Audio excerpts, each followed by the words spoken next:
nós lembrarmos que nós temos mais do que 1000 motivos para adorar e agradecer a Deus.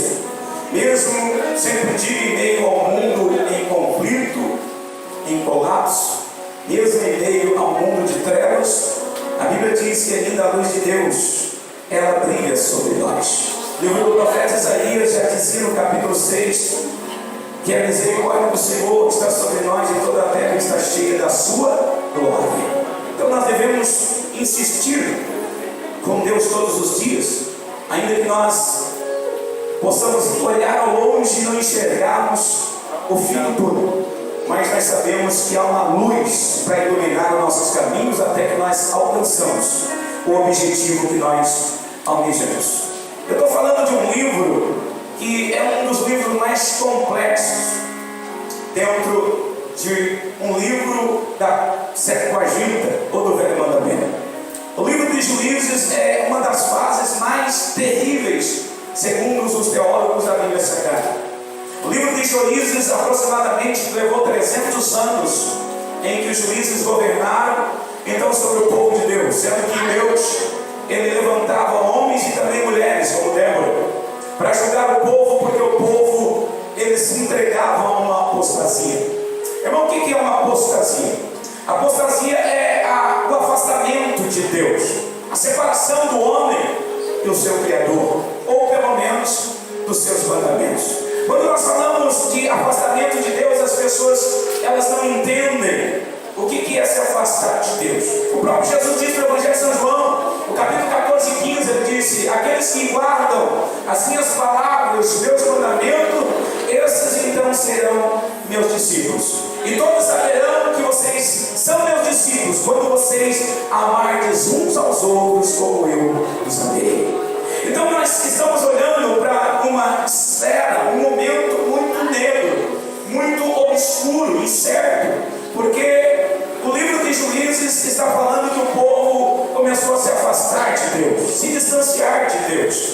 E a Bíblia diz que Deus teve que levantar então homens e mulheres cheios do Espírito Santo para então colocar aquele povo nos mandamentos de Deus, para que eles não fossem então ser atingidos pelo inimigo. O que o povo fazia? Automaticamente, quando morria um dos juízes, então o povo ficava sem um líder. Então eles começavam a voltar às mesmas práticas. Quais eram as práticas? As práticas que eles tinham adotado e aprendido já desde o livro de Gênesis, no capítulo de número 12.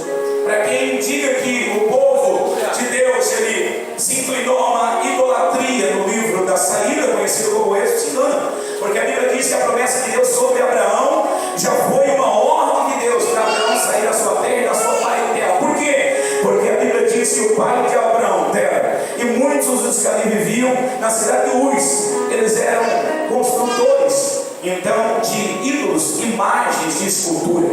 Então Deus já fez com que Abraão se afastasse do seu povo, da sua terra, porque Deus estava vendo que o povo estava cometendo abominação diante do Senhor. Assim também no livro de Juízes, quando um juiz então morria, como em Juízes 6, Gideão, Jerubaal, a Bíblia diz que Jerubaal ele foi colocado para ser juiz. E impressionante, irmãos, quando Deus levanta alguém para liderar, para governar, as pessoas elas subestimam a pessoa que Deus está levantando. Eu gosto disso. Eu gosto quando as pessoas me subestimam, quando elas olham para mim e isso mesmo, vejam quem eu sou. Quem eu sou? Eu sou um pecador, eu sou frágil, eu sou simples, eu sou uma pessoa que não tem nenhuma capacidade extraordinária, nenhum conhecimento que venha além do teu conhecimento. E quando eles nos subestimam, o que acontece? Quando alguém te subestima, quando alguém quer te humilhar, quando alguém quer passar por cima de você sem que o Deus esteja nessa pessoa, porque Deus não faz ninguém passar por cima de ninguém, Deus começa a tocar na tua vida e mostrar que Ele é contigo para te dar vitória. Quando alguém te subestima, Deus começa a agir contigo, Ele começa a se mover contigo. Por isso que eu gosto disso. Quando alguém começa a olhar para mim e subestimar, dizendo não vai conseguir, não vai vencer, e ele diz: eu não venço mesmo, Senhor, mas Tu é o Deus que vence todas as batalhas. A Bíblia diz que foi pego Jerubaal, Gideão, capítulo 6 de Juízes, e a Bíblia diz que ele não se achava capaz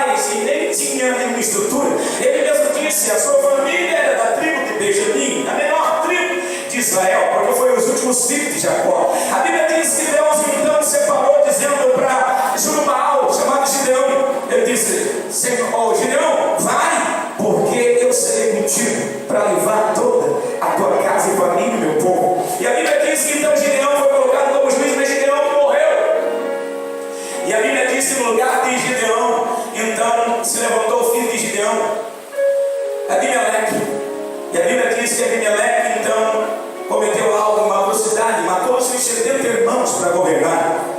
E o tempo dos juízes, como eu falei, é um tempo tenebroso, escuro, porque todas as vezes que acontecia então a morte de um dos juízes, então o povo se inclinava aos seus baulins, voltava à adoração de demônios. Eles tinham a tendência de se inclinar como você e eu. A tendência de nós nos inclinarmos para as coisas erradas, elas andam em paralelo com a nossa vida espiritual. É muito perto de nós, as coisas estão muito reais em nossa volta. A própria Bíblia chega a dizer que o anjo do Senhor está acampado ao teu lado, mas o diabo, onde ele está? No inferno? Não, ele está ao teu derredor.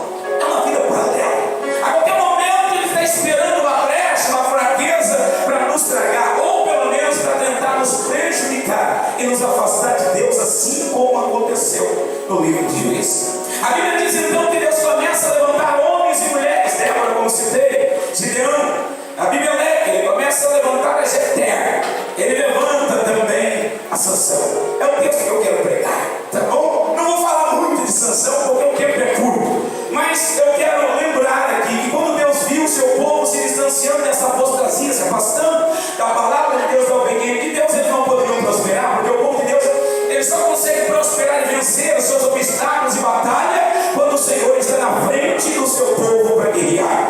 A Bíblia diz então que Deus começa a olhar para os juízes e agora Deus visita um certo casal. Deus ele faz coisas improváveis. Deus faz coisas que o homem não consegue explicar.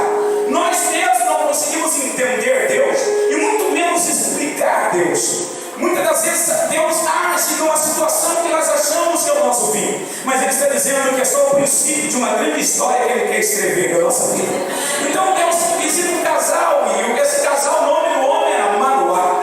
E a Bíblia diz que então Manoá tinha uma esposa, e a sua esposa era estéril. A Bíblia diz que eles já estavam numa idade avançada e eles não tinham filhos. Então a Bíblia diz que Deus esperou Manoá ir para o campo trabalhar, e de repente a sua esposa estava agora lavando roupa no riacho e também tirando leite de cabra.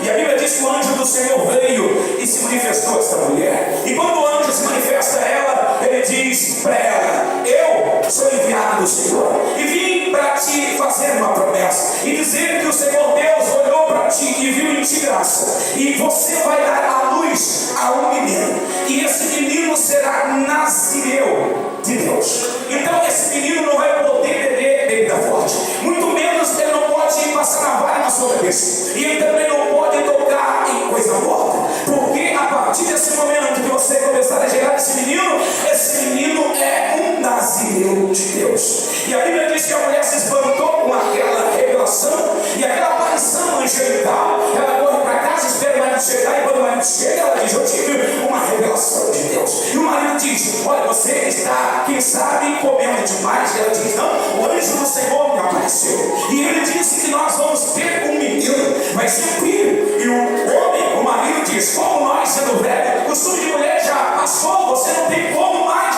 dar a luz a filho. Então a Bíblia diz que Manoá, esposo da sua mulher, então começou a orar e dizer: ó Senhor, envia novamente este homem que falou com a minha mulher, para que eu saiba então se realmente essa revelação é de Deus, e se nós vamos ter um filho, então venha nos instruir para nós sabermos como que nós devemos criar esse menino na tua presença. Impressionante, é assim que o texto diz. O texto diz que Manoá pediu que o anjo voltasse para que ele soubesse como ensinar o menino, ou como o menino ia ser ensinado no seu crescimento. Até parece uma palavra simples para mim, não? Por quê? Por que ele está falando isso? Todo bom cristão tem que ensinar o seu filho o caminho que deve andar na palavra de Deus, mas ele está dizendo: vem nos ensinar. Por quê? Porque existia já uma apostasia, existia uma decadência no meio do seu povo, eles mesmos estavam distanciados de Deus, mas o Senhor Deus, quando escolhe alguém para fazer a diferença, pode levantar o céu, a terra, o inferno,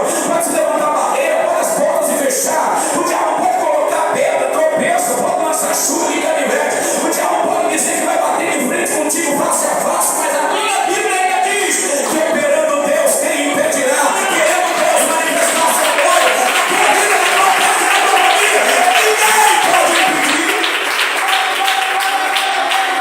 A Bíblia diz que então Deus ouviu a oração de Manoá, e ele saiu do campo e o anjo veio. E quando o anjo veio, a mulher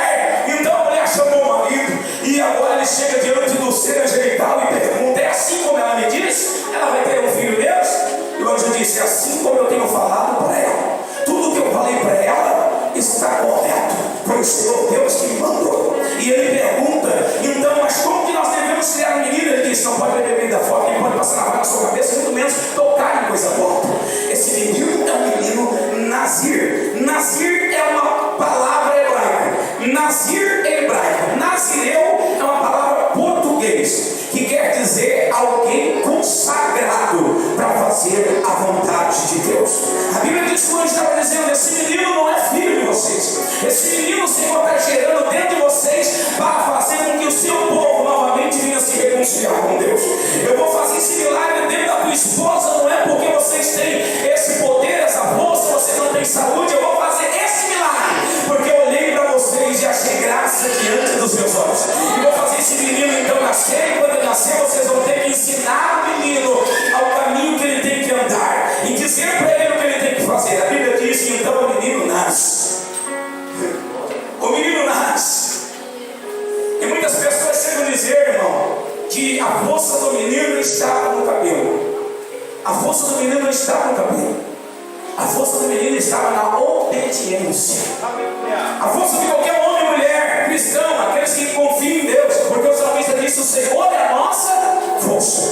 A nossa força não está em eu andar de paletó e gravata. Não é eu botar uma gravata, um paletó, dizer que eu sou obreiro, botar uma avental, dizer que é obreiro, botar uma roupa de crente. Qual é a roupa de crente? Hein? Tem gente que fala de uso e costume. Qual é a roupa de crente, irmão? Fala para mim. Levei um choque essa semana não, ontem. Cheguei em casa, estava lá ajudando a minha esposa, aí estava limpando a casa. E daí eu peguei, estava lavando, passando água na casa. E daí a água estava batendo e molhando a ponta do meu abrigo. Eu peguei e dobrei assim, ó. Não é que passou alguém na rua e me viu lá limpando, eu tinha dobrado aqui a calça para não molhar, mas molhou do mesmo jeito. E essa pessoa foi e falou para minha esposa e disse assim: ó, passei por lá e teu marido estava de bermudão lá na área. Dá para engolir? Eu imagino para onde essa pessoa vai. Eu imagino para onde ela vai. E disse que é crente. Daí minha esposa disse assim: ei, teu marido? Bermudão? Vou falar para minha esposa. Minha esposa está comigo 30 anos, ela me conhece uma baixa. Eu mandei de bermudão? Aí ela falou para mim, eu disse para ela: o que tu fizesse? Ela disse: repreendi na cara. Eu disse: fizesse bem, eu faria o mesmo. Porque quando a gente fala uma coisa que a pessoa não está inteirada do que está acontecendo, é fácil levantar a mão do irmão e dizer: ó, o irmão foi lá e fez isso. Não é? Fiquei pensando, estou falando um texto. A Bíblia diz que o menino que nasce, e agora ele tem que ser ensinado.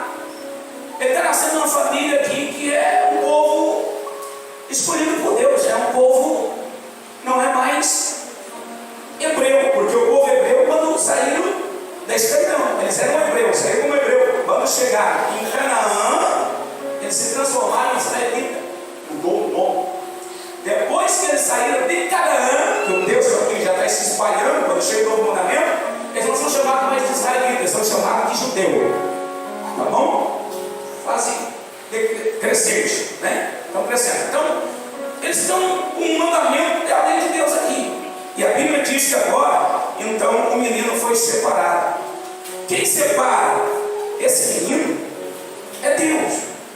E tem algumas pessoas que questionavam, porque eles não entendiam nem o que significava o nome do menino e nem a ordenança que Deus tinha dado. Então, todas as vezes que Deus vai fazer algo na minha vida extraordinária, Ele vai pedir que eu faça algo. Ele vai me dar uma ordem e vai dizer: eu quero que você faça isso. Eu quero que você faça o que eu estou mandando, para ter um resultado ali na frente. Então Deus colocou o nome do menino de Sansão. E no original o nome de Sansão quer dizer pequeno sol. Por que pequeno sol? Porque o povo de Deus estava numa decadência tão grande que a luz de Deus não conseguia mais iluminar o seu povo. O povo estava completamente cego.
sim, sim, é isso que a Bíblia diz. Tudo começa a mudar e a vida de quem serve a Deus começa a ser prosperada já lá no campo, aonde plantou a semente. De repente a presença de Deus vai vir, vai entrando na casa, vai entrando na família, e essa pessoa e essa família começa a ser abençoada, porque Deus está trazendo a sua luz para iluminar todos aqueles que estão debaixo das trevas.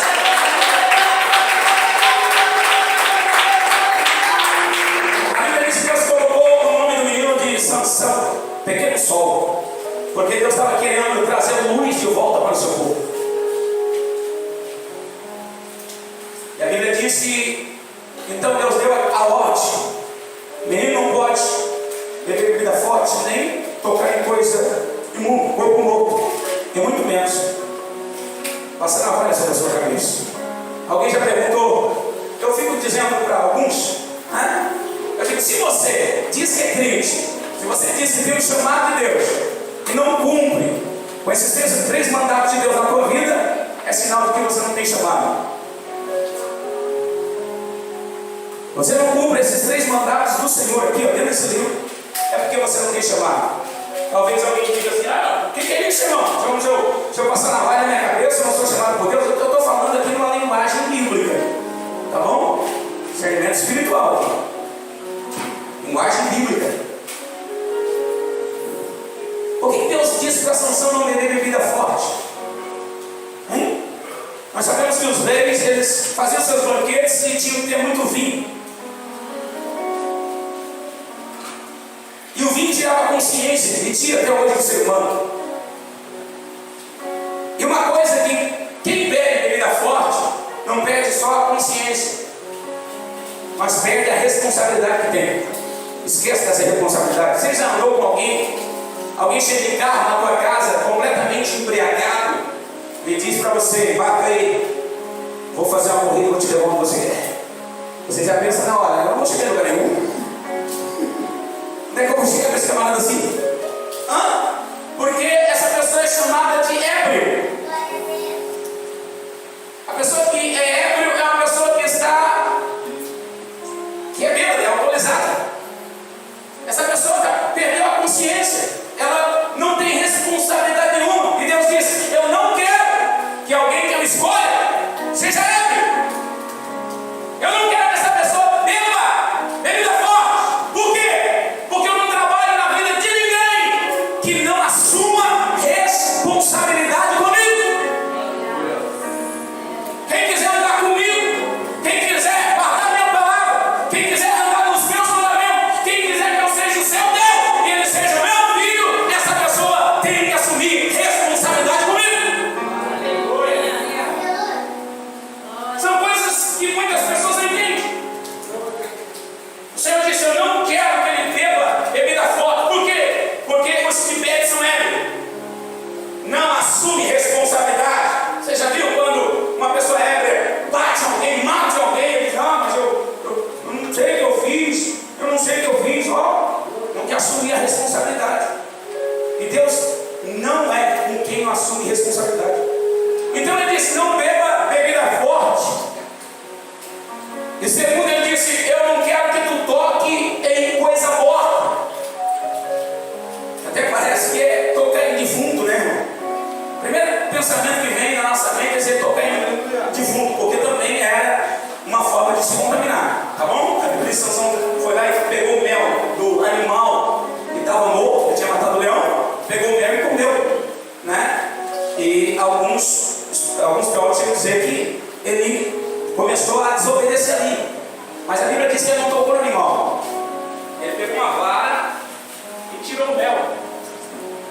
Quando se pega com a vara, eu já preguei isso para vocês, sumo sacerdote, quando fazia o sacrifício, ele pegava o isopo, mergulhava o isopo no sangue, em cima do altar, e ele não podia mais tocar com a mão, porque se ele tocasse com a mão, ele contaminava o sangue. O que ele fazia? Ele pegava uma vara, e com a vara ele tirava o isopo do sangue. Então o sangue que estava no isopo escorria pela vara e vinha até a mão do sumo sacerdote, ele não contaminava. Sansão também tirou o mel com a vara, não se contaminou.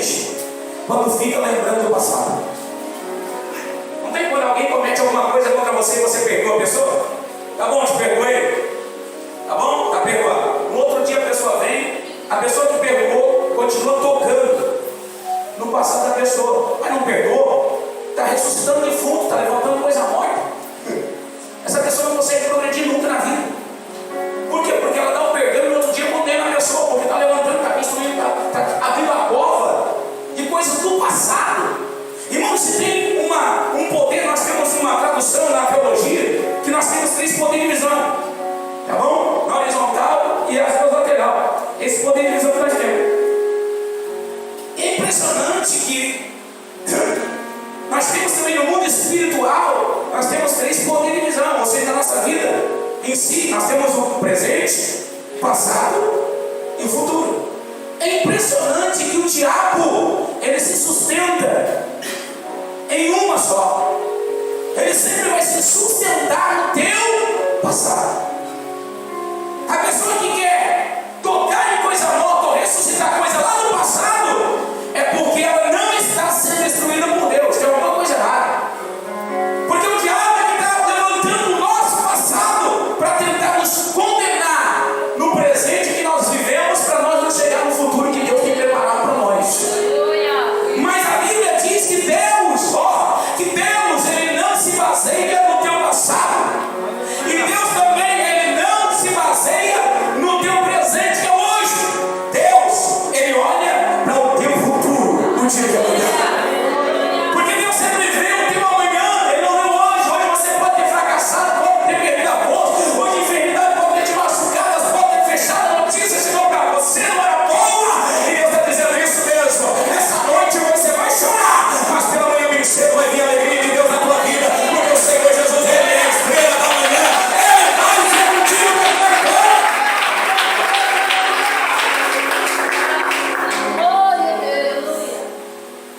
Vocês sabem que Sansão, ele teve 3 quedas, né? Ele deixou a vaidade entrar. Quem escuta esse nome Sansão, já vou terminar. Quem escuta a palavra Sansão, de pegada já imagina um Superman, não é? Imagina aquele homem de Hollywood forte, de olho azul, né? Cabelo que chega a fazer assim, opa. Mas a história bíblica é bem diferente. A história bíblica chega a dizer que Sansão era raquítico. Era um homem que quem olhava ele era mais firme do que uma maleta ali, ó, para nós aí. Estou brincando. Mas eu acho que ele era igual a uma raquítico. Assim, ó, bem pequenininho, bem magrinho. E aí, só porque os filisteus não sabiam que Deus tinha feito uma aliança com Sansão. Eles não sabiam que Sansão não tinha sido fruto da carne e do sangue. Não foi de um ato sexual. Não. Foi uma unção de Deus que veio sobre a esposa de Manoá. E a promessa estava ali. Eles não sabiam disso. Quando eles olhavam para Sansão, eles viam aquele homem raquítico, magro, o braço parecia um dedo. E daí os filisteus afrontavam ele, disse que trancaram ele dentro de uma cidade. E aí ele disse: não vão abrir o portão não. Certo, está vendo, meu querido? Fica aí tocando fogo na nossa seara, está pensando que vai ser barato, né? Aí ele vai para aqui agora. Ele disse: se vocês não abrirem, vou deitar e vou dormir, hein? Ele disse: antes que tu levante, nós te pega. E a Bíblia diz que Sansão deitou e dormiu. E antes que o dia clareasse, ele levantou, chegou no portão da cidade, porque eles não achavam que aquele corpinho raquítico tinha dentro dele a virtude e o poder do Espírito Santo. E os soldados dos filisteus só aguardando, eles vão dormir, ficaram a noite esperando para dar o bote. E quando Sansão saiu da casa, da onde ele estava, ele disse: agora nós pegamos ele. O portão está fechado, não vai ter para onde ele sair. Lá vem o raquítico, todo magrinho, e ele chega lá no portão da cidade, de ferro, de bronze. Ele abraça o portão e eles estão dizendo: ué, tá doido? O que ele vai fazer? Ele pega e abraça o portão de bronze, ferro, e arranca e levanta. E ele fica: ué, o que deu ali? Ele coloca o portão nas costas, e a Bíblia diz que ele sobe um pico do alto monte e deixa o portão lá em cima. Quem sabe ele está dizendo: vocês acharam que eu era fraco, né? Eu sou mesmo, mas o Deus que me chamou ele é forte.